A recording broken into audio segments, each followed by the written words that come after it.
ಭಾರತ ಪಾಕ್ ನಡುವೆ ಯುದ್ಧದ ಭೀತಿ ಮೂಡಿದೆ. ಈ ಮಧ್ಯೆ ಇಂದು ರಾತ್ರಿ 8 ಗಂಟೆಗೆ ದೇಶವನ್ನ ಉದ್ದೇಶಿಸಿ ಪ್ರಧಾನಿ ನರೇಂದ್ರ ಮೋದಿ ಭಾಷಣ ಮಾಡಲಿದ್ದಾರೆ. ಇಡೀ ದೇಶದಲ್ಲಿ ಮೊದಲ ಭಾಷಣದ ಕುತೂಹಲ ಮೂಡಿದೆ. ಪಾಕಿಸ್ತಾನದ ವಿರುದ್ಧ ಯುದ್ಧ ಘೋಷಣೆ ಮಾಡ್ತಾರಾ ಅನ್ನುವ ಕುತೂಹಲವೂ ಇದೆ. ಭಾರತ ಹಾಗೂ ಪಾಕಿಸ್ತಾನ ಮಧ್ಯೆ ಕದನ ವಿರಾಮ ಘೋಷಣೆ ಆದರೂ ಯುದ್ಧದ ಆತಂಕ ಕಡಿಮೆಯಾಗಿಲ್ಲ. ಗಡಿಯಲ್ಲಿ ಗುಂಡಿನ ದಾಳಿಯ ಭೀತಿ ಇನ್ನೂ ನಿಂತಿಲ್ಲ.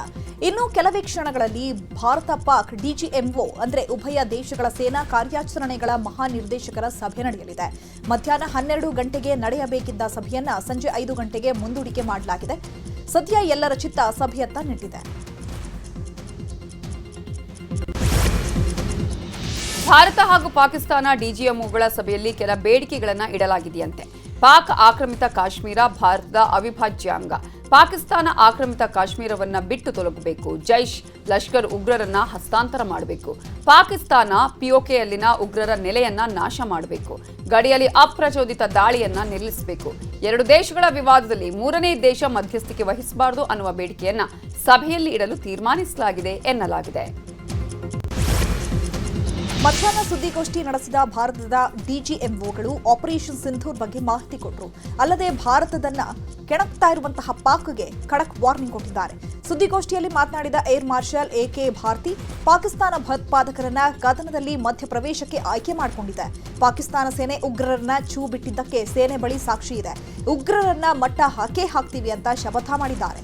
ಅಲ್ಲದೆ ಭಾರತದ ವಿರುದ್ಧ ಪಾಕಿಸ್ತಾನ ಬಳಸ್ತಾ ಇದ್ದಂತಹ ಹಲವಾರು ಡ್ರೋನ್, ಮಾನವರಹಿತ ಯುದ್ಧ ವೈಮಾನಿಕ ವಾಹನಗಳನ್ನು ಉಡೀಸ್ ಮಾಡಲಾಗಿದೆ ಅಂತ ಹೇಳಿದರು.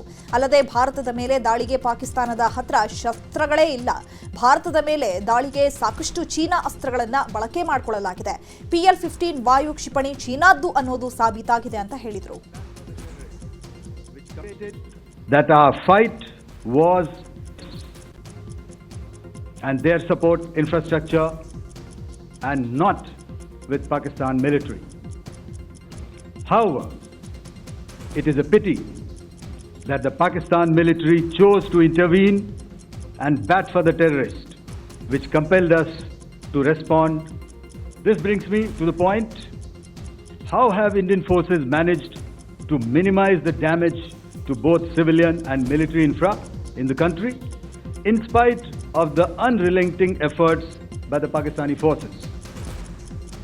Most of you and the majority populace within the country have had a lot to say about the layered and integrated air defense systems put in place by the Indian Armed Forces, which includes the assets of the Indian Army, the Indian Navy, in addition to the primary air defense assets of the Indian Air Force. As ಸುದ್ದಿಗೋಷ್ಠಿಯಲ್ಲಿ ಮಾತನಾಡಿದ DGMO lieutenant general Rajiv Ghai, Pahalgam ದಾಳಿ ಬಳಿಕ ಉಗ್ರರ ಪಾಪದ ಕೊಡ ತುಂಬಿದೆ. ಇತ್ತೀಚೆಗೆ ಉಗ್ರರ ಚಟುವಟಿಕೆಯ ಸ್ವರೂಪ ಬದಲಾಗಿದೆ. ಮುಗ್ಧ ನಾಗರಿಕರ ಮೇಲೆ ದಾಳಿಯನ್ನ ಶುರು ಮಾಡಿದ್ದಾರೆ. ಜನರನ್ನ ಗುರಿಯಾಗಿಸಿಕೊಂಡವರಿಗೆ ಇನ್ನು ಮುಂದೆ ಉಳಿಗಾಲ ಇಲ್ಲ ಅಂತ ವಾರ್ನ್ ಮಾಡಿದ್ದಾರೆ. मैंने आपको कल बताया था कि पिछले कुछ सालों में आतंक की गतिविधियों का कैरेक्टर जो है उसमें कुछ बदलाव आ रहा था. अब हमारी मिलिट्री के साथ साथ मासूम सिविलियंस जो कि अपना बचाव करने में विफल थे, उन पर भी हमले हो रहे थे. 2024 में जम्मू सेक्टर में शिवखोरी मंदिर को जाते हुए यात्री और इस साल अप्रैल में पहलगाम में मासूम पर्यटक इस खतरनाक ट्रेंड के विशेष उदाहरण हैं. पहलगाम तक पाप का ये घड़ा भर चुका था. उसके बाद जो हुआ उसके बारे में हम कल विस्तार में बातचीत कर. ಇನ್ನು ವಿರಾಟ್ ಕೊಹ್ಲಿ ನಿವೃತ್ತಿಯನ್ನು ಉದಾಹರಿಸಿದ DGMO lieutenant general Rajiv Ghai, ಭಾರತದ ವಾಯುನೆಲೆ ಲಾಜಿಸ್ಟಿಕ್ ಪಾಕಿಸ್ತಾನದ ಗುರಿಯಾಗಿದೆ. ಕೊಹ್ಲಿ ಬ್ಯಾಟ್ ಬೀಸಿ ಎದುರಾಳಿಗಳನ್ನ ನಾಶಪಡಿಸಿದ್ರು. ನಾವು ಭೂಮಿ, ಆಕಾಶ, ಜಲಸೇನೆ ಬಳಸಿ ಧ್ವಂಸ ಮಾಡ್ತೀವಿ ಅಂತ ಹೇಳಿದ್ದಾರೆ. एयरफील्ड या लॉजिस्टिक इंस्टॉलेशंस को टारगेट कर पाए. ये जो डायग्राम आप अपने सामने देख रहे हैं, ये मुझे एक इंसिडेंट की याद दिला रहा है. और मैं आपको इस उदाहरण के ज़रिए से ये एस्पेक्ट हाईलाइट करना चाहता हूँ। जब मैं स्कूल में था तो तकरीबन मेरे ख्याल से ये 70 का दशक था और उस समय इंग्लैंड और ऑस्ट्रेलिया के बीच में आज शायद क्रिकेट की बात भी करनी चाहिए, क्योंकि मैं देख रहा था कि विराट कोहली ने टेस्ट क्रिकेट से रिटायरमेंट ले ली। कई भारतीयों की तरह वो मेरे भी फेवरेट क्रिकेटर हैं। तो 70 के दशक में ऑस्ट्रेलिया और इंग्लैंड की फेमस एशेज सीरीज चल रही थी और उस समय ऑस्ट्रेलिया के दो बहुत तेज़ गेंदबाज जो कि क्रिकेट हिस्ट्री में बड़ा उनका नाम है, जेफ थॉमसन और डेनिस लिली, उन्होंने अंग्रेज़ी बैट्समैन और उनकी बैटिंग लाइनअप को तहस नहस कर दिया था और ऑस्ट्रेलियंस ने उस समय एक कहावत निकाली थी। ಭಾರತ ಮತ್ತು ಪಾಕ್ ಮಧ್ಯೆ ಕದನ ವಿರಾಮಕ್ಕೆ ಅಮೆರಿಕ ಮಧ್ಯಸ್ಥಿಕೆ ವಹಿಸಿತ್ತು. ಕದನ ವಿರಾಮ ಘೋಷಣೆಯಾದರೂ ಪಾಕ್ ತನ್ನ ನರಿಬುದ್ಧಿಯನ್ನ ಮುಂದುವರೆಸಿದೆ.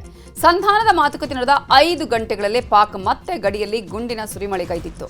ಅಮೆರಿಕ ವಿರುದ್ಧ ಭಾರತ ಸಿಡಿದೆದ್ದಿದ್ದು ಕದನ ವಿರಾಮದ ಬಗ್ಗೆ ಯಾವ ಸಂಧಾನವೂ ಬೇಡ, ಅವರ ಮಣ್ಣಿನಲ್ಲಿ ಉಗ್ರರನ್ನ ಸದೆಬಡಿಯೋದಷ್ಟೇ ನಮ್ಮ ಉದ್ದೇಶ, ಪಾಕ್ ಆಕ್ರಮಿತ ಕಾಶ್ಮೀರ ಬಿಟ್ಟು ಬೇರೇನೂ ಇಲ್ಲ, ಯಾರು ಕೂಡ ಈ ಯುದ್ಧದ ವಿಚಾರದಲ್ಲಿ ಮೂಗು ತೂರಿಸೋದೂ ಅಗತ್ಯ ಇಲ್ಲ ಅಂತ ಖಡಕ್ ಎಚ್ಚರಿಕೆ ರವಾನಿಸಿದೆ. ಇನ್ನು ಇವತ್ತು ಕೂಡ ಪ್ರಧಾನಿ ಮೋದಿ ತಮ್ಮ ನಿವಾಸದಲ್ಲಿ ತಮ್ಮ ಭದ್ರತಾ ರಾಷ್ಟ್ರೀಯ ಸಲಹೆಗಾರ ಅಜಿತ್ ದೋವಲ್ ಹಾಗೆಯೇ ಸೇನಾ ಮುಖ್ಯಸ್ಥರ ಜೊತೆಗೆ ಸಭೆ ಮಾಡಿದರು. ಪಹಲ್ಗಾಮ್ ದಾಳಿ ಬಳಿಕ ಆಪರೇಷನ್ ಸಿಂಧೂರ ಹೆಸರಲ್ಲಿ ಉಗ್ರರ ವಿರುದ್ಧ ಭಾರತ ಸಮರ ಸಾರಿತು. ಪಾಕ್ನಲ್ಲಿದ್ದ ಅಮೆರಿಕ ಅನೇಕ ಭಯೋತ್ಪಾದಕರ ಶಿಬಿರಗಳಿಗೆ ದಾಳಿ ಮಾಡಿತ್ತು. ಇದರ ಬಳಿಕ ಪಾಕ್ ಕಾಲ್ಕಿರ್ಕೊಂಡು ಭಾರತದ ಮೇಲೆ ಸಮರ ಸಾರಿತು. ಈ ವೇಳೆ ಕನಿಷ್ಠ 10 ಉಪಗ್ರಹಗಳು ಗಡಿಯಲ್ಲಿ 24 ಗಂಟೆಗಳ ಕಾಲ ಮಾನಿಟರ್ ಮಾಡ್ತಾ ಇವೆ ಅಂತ ಇಸ್ರೋ ಅಧ್ಯಕ್ಷ ವಿ ನಾರಾಯಣನ್ ಹೇಳಿದ್ದಾರೆ. ಇಂತಹ ಕ್ಲಿಷ್ಟ ಸನ್ನಿವೇಶದಲ್ಲಿ ಉಪಗ್ರಹಗಳ ಕಾರ್ಯ ಶ್ಲಾಘನೀಯ ಅಂತ ಅವರು ಹೇಳಿದ್ದಾರೆ. ಈ food security, water security, strategic area, you know we are having our neighbors, you all know, I need not explain. If we have to ensure safety of this country, we have to really serve through the satellite. We have to monitor the entire 7,500 kilometer seashore area, we have to monitor, and entire northern part we have to monitor continuously. Without satellite technology, without drone technology, we cannot achieve that. Today I am happy to inform that at least 10 satellites are continuously working, 24/7 working for the strategic purpose to ensure safety and security of the citizens of this country. And this Bharat Pakistan ನಡುವೆ ಯುದ್ಧ ಭೀತಿ ಮೂಡಿದೆ. ಪಾಕಿಸ್ತಾನಕ್ಕೆ ಭಾರತ ಸೇನೆ ಜೀವ ಭಯ ಹುಟ್ಟಿಸಿದೆ. ಇದೀಗ ಪಾಕ್ ಸೇನಾ ಮುಖ್ಯಸ್ಥ ಆಸಿಮ್ ಮುನೀರ್ ಬಂಕರ್ ಸೇರಿದ್ದಾನೆ ಎನ್ನಲಾಗ್ತಿದೆ. ನೂರ್ ಖಾನ್ ಏರ್ ಬೇಸ್ ಮೇಲೆ ಭಾರತೀಯ ವಾಯುಸೇನೆ ದಾಳಿ ಮಾಡಿದಾಗ ಪಾಕಿಸ್ತಾನ ಸೇನಾ ಮುಖ್ಯಸ್ಥ ಆಸಿಮ್ ಮುನೀರ್ ಬಂಕರ್ ಅಲ್ಲಿ ಅಡಗಿದ್ದಂತೆ. ದಾಳಿ ವೇಳೆ ಸುಮಾರು 2 ತಾಸು ಬಂಕರಲ್ಲೇ ಮುನೀರ್ ಅಡಗಿ ಕೂತಿದ್ದ ಎನ್ನಲಾಗಿದೆ. ಈಗಲೂ ಬಂಕರ್ ಒಂದರಲ್ಲೇ ಆಸಿಮ್ ಮುನೀರ್ ಅಡಗಿ ಕೂತಿದ್ದಾನೆ ಎನ್ನಲಾಗಿದೆ. ಭಾರತದ ದಾಳಿಯಲ್ಲಿ ಸಾವನ್ನಪ್ಪಿದ ಉಗ್ರರ ಅಂತ್ಯಕ್ರಿಯೆಯಲ್ಲಿ ವಿಶ್ವಸಂಸ್ಥೆ ಹೆಸರಿರುವ ಮೋಸ್ಟ್ ವಾಂಟೆಡ್ ಉಗ್ರ ಹಫೀಜ್ ಅಬ್ದುಲ್ ರೌಫ್ ಭಾಗಿಯಾಗಿದ್ದ. ಈ ವಿಡಿಯೋ ಎಲ್ಲೆಡೆ ವೈರಲ್ ಆಗಿತ್ತು. ಸದ್ಯ ಇದೇ ವಿಚಾರ ಚರ್ಚೆಗೆ ಗ್ರಾಸವಾಗಿದೆ. ಅಂತ್ಯಕ್ರಿಯೆಯಲ್ಲಿ ಭಾಗಿಯಾದದ್ದು ಉಗ್ರ ಅಲ್ಲ, ಬದಲಾಗಿ ಅವರ ಧರ್ಮಗುರುಗಳು ಅಂತ ಪಾಕ್ ಹೇಳಿದೆ. ನಿನ್ನೆ ನಡೆದ ಸುದ್ದಿಗೋಷ್ಠಿಯಲ್ಲಿ ಮಾತನಾಡಿದ ಪಾಕ್ ಡಿಜಿ ಅಂತ್ಯಕ್ರಿಯೆಯಲ್ಲಿ ಭಾಗಿಯಾಗಿದ್ದು ಪಾಕ್ ನಾಗರಿಕ ಅಷ್ಟೇ ಅಂತ ಹೇಳಿ ಆ ಕುರಿತಾದ ಕೆಲವು ದಾಖಲೆಯನ್ನ ರಿಲೀಸ್ ಮಾಡಿತ್ತು. ಸದ್ಯ ದಾಖಲೆ ರಿಲೀಸ್ ಮಾಡಿ ಪಾಕ್ ವಿಶ್ವದ ಮುಂದೆ ಮತ್ತೆ ಬೆತ್ತಲಾಗಿದೆ. ವಿಶ್ವಸಂಸ್ಥೆ ಘೋಷಿಸಿರುವ ಉಗ್ರ ಹಫೀಜ್ ಅಬ್ದುಲ್ ರೌಫ್ ದಾಖಲೆಗಳಿಗೂ ಪಾಕ್ ರಿಲೀಸ್ ಮಾಡುವ ದಾಖಲೆಗಳಿಗೂ ತಾಳೆ ಆಗ್ತಾ ಇಲ್ಲ. ಭಾರತ ಕೆಣಕಿ ಕಂಗೆಟ್ಟಿರುವ ಪಾಕಿಸ್ತಾನಕ್ಕೆ ಮತ್ತೊಂದು ಹೊಡೆತ ಬಿದ್ದಿದೆ. ಇವತ್ತು ಪಾಕಿಸ್ತಾನದ ಹಲವು ಕಡೆ ಭೂಕಂಪನ ಸಂಭವಿಸಿದೆ. ರಿಕ್ಟರ್ ಮಾಪಕದಲ್ಲಿ 4.6ರಷ್ಟು ತೀವ್ರತೆ ದಾಖಲಾಗಿದ್ದು ಭೂಮಿಯ 10 ಕಿಲೋಮೀಟರ್ ಆಳದಲ್ಲಿ ಭೂಕಂಪನ ಸಂಭವಿಸಿದೆ. ಭಾರತ ಪಾಕಿಸ್ತಾನ ನಡುವಿನ ಉದ್ವಿಗ್ನತೆಯ ಹಿನ್ನೆಲೆ ಬಂದ್ ಆಗಿದ್ದ 32 ವಿಮಾನ ನಿಲ್ದಾಣಗಳು ಪುನರ್ ಆರಂಭ ಆಗಿದೆ. ಈ ಬಗ್ಗೆ ಭಾರತೀಯ ವಿಮಾನ ನಿಲ್ದಾಣ ಪ್ರಾಧಿಕಾರ ನೋಟಿಸ್ ರಿಲೀಸ್ ಮಾಡಿದ್ದು ಮೇ 15ರವರೆಗೆ ತಾತ್ಕಾಲಿಕವಾಗಿ ಮುಚ್ಚಲಾಗಿದ್ದ 32 ವಿಮಾನ ನಿಲ್ದಾಣಗಳನ್ನು ಪುನರ್ ಆರಂಭಗೊಳಿಸಲಾಗಿದೆ. ಭಾರತ ಪಾಕ್ ನಡುವಿನ ಸದ್ಯದ ಪರಿಸ್ಥಿತಿ ಬಗ್ಗೆ ಮಾತನಾಡಿರೋ ಎಐಸಿಸಿ ಅಧ್ಯಕ್ಷ ಮಲ್ಲಿಕಾರ್ಜುನ ಖರ್ಗೆ, ಈ ಸಂದರ್ಭದಲ್ಲಿ ವಿಶೇಷ ಅಧಿವೇಶನ ಕರೆಯುವಂತೆ ನಾವು ಒತ್ತಾಯಿಸಿದ್ದೇವೆ. ಕದನ ವಿರಾಮ ಘೋಷಣೆಯಾಗಿದ್ದು ಒಂದು ಉತ್ತಮ ಬೆಳವಣಿಗೆ. ಈ ಕ್ಲಿಷ್ಟಕರ ಸಂದರ್ಭದಲ್ಲಿ ನಾವೆಲ್ಲರೂ ಸರ್ಕಾರದ ಜೊತೆ ಇರ್ತೀವಿ ಅಂತ ಹೇಳಿದ್ರು. ಸದ್ಯ ಪಾಕ್ ಭಾರತ ಮಧ್ಯೆ ಕದನ ವಿರಾಮ ಘೋಷಣೆಯಾಗಿದೆ. ಇನ್ನು ಸ್ಥಗಿತಗೊಂಡಿದ್ದಂತಹ ಐಪಿಎಲ್ ಪಂದ್ಯಗಳು ಮತ್ತೆ ಆರಂಭವಾಗುವ ಎಲ್ಲ ಲಕ್ಷಣಗಳು ಕಾಣಿಸ್ತಾ ಇದೆ. ಮೇ 16-17 ವೇಳೆಗೆ ಐಪಿಎಲ್ ಪಂದ್ಯಗಳು ಮತ್ತೆ ಆರಂಭವಾಗಲಿದೆ ಅಂತ ಹೇಳಲಾಗ್ತಾ ಇದೆ. ತಮ್ಮ ದೇಶಕ್ಕೆ ತೆರಳಲಿರುವ ಆಟಗಾರರನ್ನ ವಾಪಸ್ ಕರೆಸುವಂತೆ ತಂಡಗಳಿಗೆ ಐಪಿಎಲ್ ಮಂಡಳಿ ಹೇಳಿದೆ ಅನ್ನೋ ಮಾಹಿತಿ ಸಿಗ್ತಾ ಇದೆ. ಟೆಸ್ಟ್ ಸರಣಿಗೆ ವಿರಾಟ್ ಕೊಹ್ಲಿ ನಿವೃತ್ತಿ ಬೆನ್ನಲ್ಲೇ ಬಿಸಿಸಿಐ ಪೋಸ್ಟ್ ಮಾಡಿದೆ. ಸಾಮಾಜಿಕ ಜಾಲತಾಣ ಎಕ್ಸ್ನಲ್ಲಿ ಪೋಸ್ಟ್ ಮಾಡಿರೋ ಭಾರತೀಯ ಕ್ರಿಕೆಟ್ ನಿಯಂತ್ರಣ ಮಂಡಳಿ, ಟೆಸ್ಟ್ ಕ್ರಿಕೆಟ್ನಲ್ಲಿ ಒಂದು ಯುಗ ಕೊನೆಗೊಳ್ಳುತ್ತೆ, ಆದರೆ ಪರಂಪರೆ ಶಾಶ್ವತವಾಗಿ ಮುಂದುವರಿಯುತ್ತೆ. ಟೀಂ ಇಂಡಿಯಾದ ಮಾಜಿ ನಾಯಕ ಕೊಹ್ಲಿ ಟೆಸ್ಟ್ ಕ್ರಿಕೆಟ್ನಿಂದ ನಿವೃತ್ತಿ ಹೊಂದುತ್ತಿದ್ದಾರೆ. ಅವರ ಕೊಡುಗೆಗಳು ಶಾಶ್ವತವಾಗಿದೆ ಅಂತ ಹೇಳಿಕೊಂಡಿದೆ.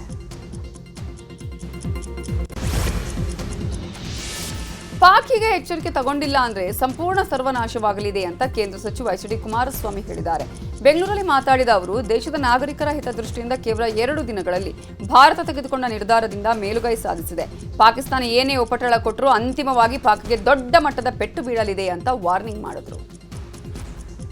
ಯುದ್ಧ ಇವತ್ತು ಸಂಪೂರ್ಣವಾಗಿ ಪಾಕಿಸ್ತಾನವನ್ನು ಮಟ್ಟ ಆಗ್ತಕ್ಕಂಥ ನಿಟ್ಟಿನಲ್ಲಿ ಯುದ್ಧ ಆಗಬೇಕಾಗಿತ್ತು ಅನ್ನೋದು ಒಂದು ವರ್ಗದ ಜನತೆಯ ಭಾವನೆ ಇದೆ. ಇವತ್ತು ಉಕ್ರೇನ್ನಲ್ಲಿ ರಷ್ಯಾದಲ್ಲಿ ನಡೀತಿರ್ತಕ್ಕಂಥದ್ದು ನೋಡ್ತಾ ಇದ್ದೀವಿ ಕಳೆದ 1 ವರ್ಷಗಳಿಂದ.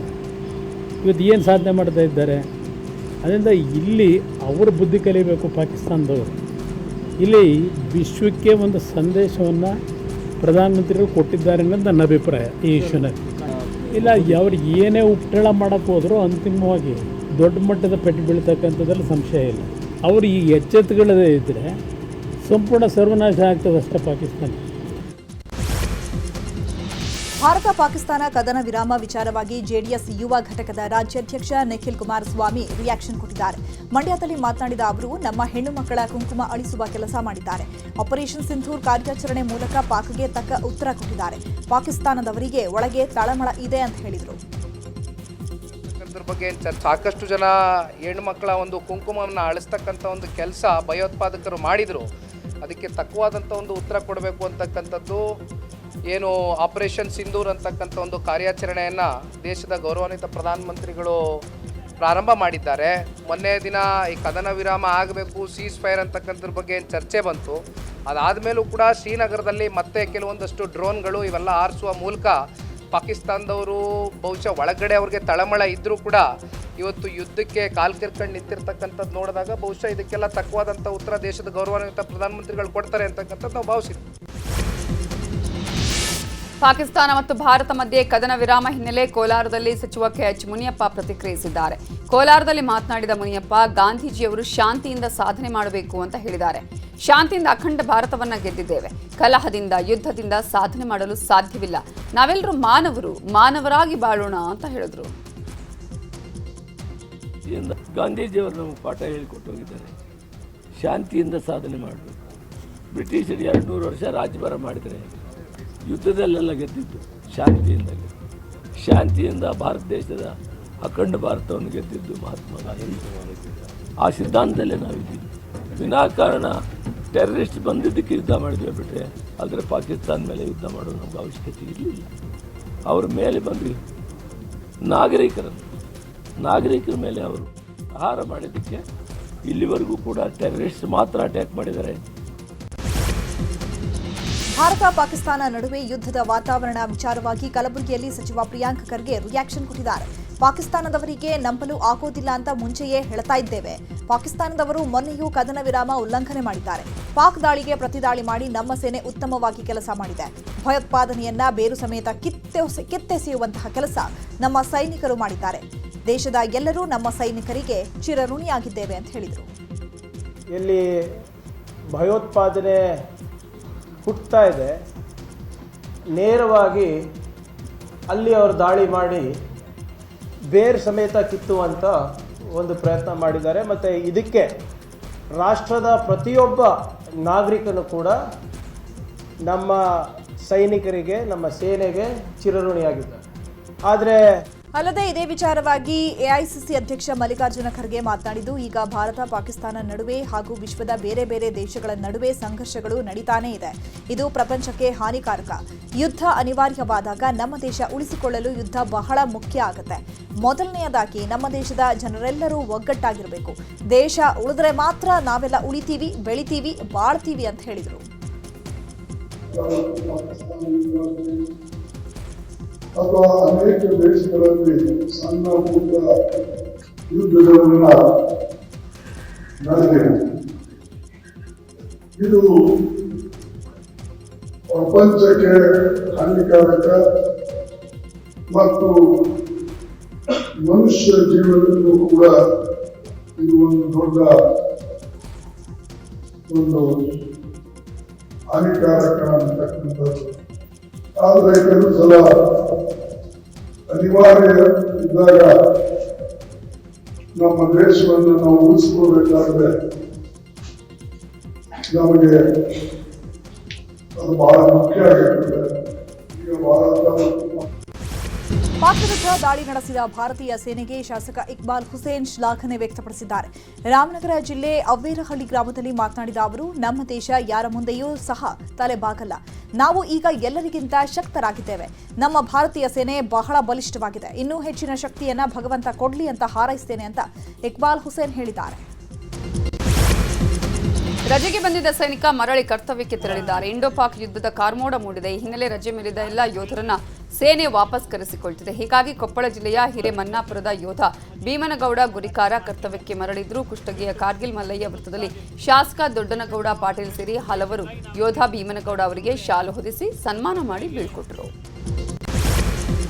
ಬೆಳಗಾವಿ ಜಿಲ್ಲೆ ಅಥಣಿ ಪಟ್ಟಣದಲ್ಲಿ ಭಾರತೀಯ ಸೈನಿಕರನ್ನ ಬೆಂಬಲಿಸಿ ಮುಸ್ಲಿಂ ಸಂಘಟನೆಯಿಂದ ಯಾತ್ರೆ ನಡೆಯಿತು. ಭಾರತದ ಧ್ವಜ ಹಿಡಿದ ಮುಸ್ಲಿಂ ಮುಖಂಡರು ಅಂಜುಮನ್ ಇಸ್ಲಾಂ ಕಮ್ಯುನಿಟಿಯವರು ಭಾರತೀಯ ಸೈನಿಕರಿಗೆ ಜೈಕಾರ ಹಾಕಿದರು. ಇದೇ ವೇಳೆ ಉಗ್ರವಾದಿಗಳ ಕೃತ್ಯವನ್ನ ಭಾರತದ ಮುಸಲ್ಮಾನರು ಖಂಡಿಸಿದ್ದಾರೆ. ಕರ್ನಲ್ ಸೋಫಿಯಾ ಖುರೇಶಿ ಕಾರ್ಯಕ್ಕೆ ಮೆಚ್ಚುಗೆ ವ್ಯಕ್ತಪಡಿಸಿದರು. ಬೆಂಗಳೂರಿನ ಪುಲಿಕೇಶಿ ನಗರದ ಪಿಳ್ಳಣ್ಣ ಗಾರ್ಡನ್ನಲ್ಲಿ ಜಲಾಗಾರ ಶಂಕುಸ್ಥಾಪನೆ ಮಾಡಲಾಗಿದೆ. ಈ ವೇಳೆ ಮಾತನಾಡಿರೋ ಡಿಸಿಎಂ ಡಿಕೆ ಶಿವಕುಮಾರ್, ಪುಲಿಕೇಶಿ ನಗರಕ್ಕೆ ಇವತ್ತು ಐತಿಹಾಸಿಕ ದಿನ. ಕುಡಿಯೋ ನೀರಿನ ಯೋಜನೆಗೆ ಭೂಮಿ ಪೂಜೆ ಮಾಡೋಕೆ ಬರಲಿಲ್ಲ, ಕತ್ತಿ ತಗೊಂಡು ಜೈಕಾರ ಹಾಕ್ಸೋಕೆ ಬರಲಿಲ್ಲ.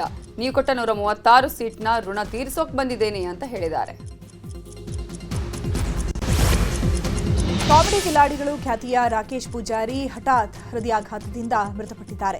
ರಾಕೇಶ್ ಮನೆಯಲ್ಲಿ ಅಂತಿಮ ದರ್ಶನಕ್ಕೆ ವ್ಯವಸ್ಥೆ ಮಾಡಲಾಗಿದ್ದು, ಕಾಮಿಡಿ ಕಿಲಾಡಿಗಳು ತಂಡ ಸೇರಿದಂತೆ ನಟಿ ರಕ್ಷಿತಾ ಹಾಗೂ ನಿರೂಪಕಿ ಅನುಶ್ರೀ, ಉಡುಪಿ ಚಿಕ್ಕಮಗಳೂರು ಸಂಸದ ಕೋಟಾ ಶ್ರೀನಿವಾಸ್ ಪೂಜಾರಿ, ಶಾಸಕ ಯಶ್ಪಾಲ್ ಸುವರ್ಣ, ಮಾಜಿ ಶಾಸಕ ರಘುಪತಿ ಭಟ್ ಅಂತಿಮ ನಮನ ಸಲ್ಲಿಸಿದ್ದಾರೆ.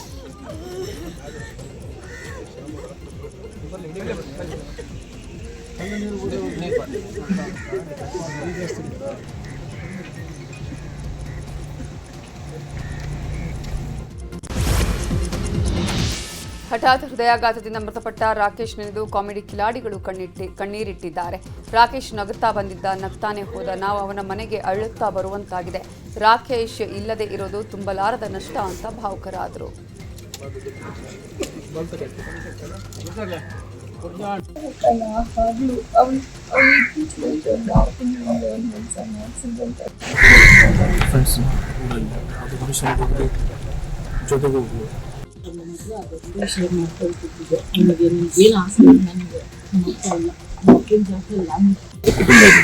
ಈ ಕುಟುಂಬ ಏನಿದೆ, ಈ ಕುಟುಂಬ ಸದಸ್ಯರು ನಾವೆಲ್ಲ ನಾವೆಲ್ಲರೂ ಇಲ್ಲಿ ನಿಂತ್ಕೊಂತೀವಿ. ಜೊತೆಗೆ ಸಿನಿಮಾ ಇಂಡಸ್ಟ್ರಿ ಕಡೆಯಿಂದ ನಾವು 500 ರೂಪಾಯಿ ನಕಲಿ ನೋಟು ವಶಪಡಿಸಿಕೊಂಡಿರುವ ಘಟನೆ ಕೊಪ್ಪಳದಲ್ಲಿ ನಡೆದಿದೆ. ಗಂಗಾವತಿಯ ಸಮರ್ಥ ಬಾರ್ ಅಂಡ್ ರೆಸ್ಟೋರೆಂಟ್ನಲ್ಲಿ ಊಟದ ಬಿಲ್ ನೀಡುವಾಗ 3 ನಕಲಿ ನೋಟು ಕಂಡುಬಂದಿವೆ. ಹೋಟೆಲ್ ಮಾಲೀಕರು ನೀಡಿದ ದೂರಿನ ಹಿನ್ನೆಲೆ ಪೊಲೀಸರು ಪರಿಶೀಲನೆ ಮಾಡ್ತಾ ಇದ್ದಾರೆ. ಕೆರೂರಿನ ಸರ್ಪರಾಜ್ ಹಾಗೂ ಗಜೇಂದ್ರಗಡ ವೀರೇಶ್ ಅನ್ನೋನ ಬಳಿ 37 ನಕಲಿ ನೋಟ್ ಪತ್ತೆಯಾಗಿವೆ. ಅಲ್ಲದೆ ಅಬ್ದುಲ್ ರಜಾಕ್ ಅನ್ನೋರ ಬಳಿ 10,000 ಮೌಲ್ಯದ ನೋಟು ಪತ್ತೆಯಾಗಿವೆ. ಈ ಹಿನ್ನೆಲೆ ಇಬ್ಬರನ್ನು ವಶಕ್ಕೆ ಪಡೆದು ತನಿಖೆ ನಡೆಸಲಾಗ್ತಾ ಇದ್ದು, ಒಟ್ಟು 78,500 ರೂಪಾಯಿ ಮೌಲ್ಯ ನಕಲಿ ನೋಟು ವಶಪಡಿಸಿಕೊಳ್ಳಲಾಗಿದೆ. ಬೆಂಗಳೂರು ಗ್ರಾಮಾಂತರ ಜಿಲ್ಲೆ ಹೊಸಕೋಟೆ ನಗರದಲ್ಲಿ ಇತಿಹಾಸ ಪ್ರಸಿದ್ಧ ಶ್ರೀ ಅವಿಮುಕ್ತೇಶ್ವರ ಸ್ವಾಮಿ ಬ್ರಹ್ಮ ರಥೋತ್ಸವ ಸಂಭ್ರಮದಿಂದ ನಡೆಯಿತು. ಈ ದೇವಾಲಯಕ್ಕೆ 600 ವರ್ಷಗಳಿಂತಲೂ ಹೆಚ್ಚು ಇತಿಹಾಸ ಉಳ್ಳದ್ದಾಗಿದೆ. ಐತಿಹಾಸಿಕ ಬ್ರಹ್ಮ ರಥೋತ್ಸವಕ್ಕೆ ಶಾಸಕ ಶರತ್ ಬಚ್ಚೇಗೌಡ ಚಾಲನೆ ಕೊಟ್ಟರು. ಇದೇ ವೇಳೆ ಮಾಜಿ ಸಂಸದ ಬಿಎನ್ ಬಚ್ಚೇಗೌಡ ಸಾಥ್ ನೀಡಿದರು. ರಥೋತ್ಸವದಲ್ಲಿ ಭಾಗಿಯಾಗಿದ್ದ ಸಾವಿರಾರು ಭಕ್ತರು ಅನ್ನ ದಾಸೋಹ ವ್ಯವಸ್ಥೆಯನ್ನು ಅವರಿಗೋಸ್ಕರ ಮಾಡಲಾಗಿತ್ತು.